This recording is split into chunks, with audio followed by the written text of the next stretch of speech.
Virginia senators and Democratic representatives are demanding changes to federal immigration enforcement agencies in the wake of killings of protesters in Minneapolis. They're also calling for Department of Homeland Security Secretary Kristi Noem's removal. Kate Nachterline joins us live in the newsroom with the very latest. Kate. Aaron, just this afternoon, the Senate, including several Republicans, blocked a spending bill pushing for changes within ICE. Now 11th hour negotiations are pushing on as the funding deadline looms. The motion is not agreed to.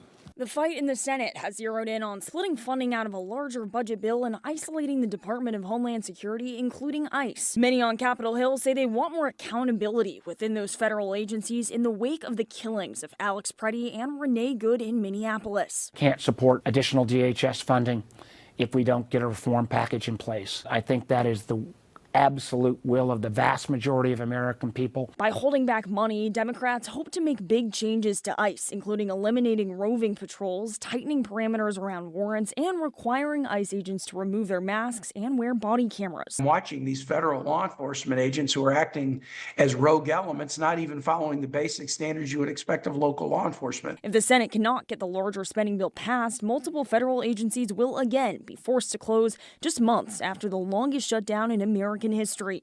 7th District Representative Eugene Vidman, a Democrat, says it's a price worth paying. If you'd asked me a week ago whether there was going to be a shutdown, I would have said no.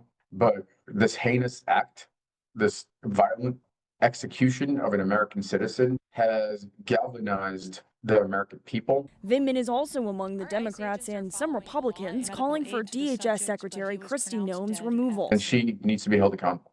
Simple as that. We reached out to both Republican Congressmen John McGuire and Ben Cline for an interview on this issue. Neither were. The House is working on negotiations to avoid a shutdown in a cabinet meeting Thursday. I think we're getting close. The Democrats, I don't believe, want to see it either. So we'll work in a very bipartisan way, I believe, not to have a shutdown. Republican Senate Majority Leader John Thune says a shutdown is not in anyone's interest. If a deal is reached, the House would have to return to D.C. to vote, and final approval could be delayed until Monday. Live in the newsroom, Kate Nachterline, 29 News at 6.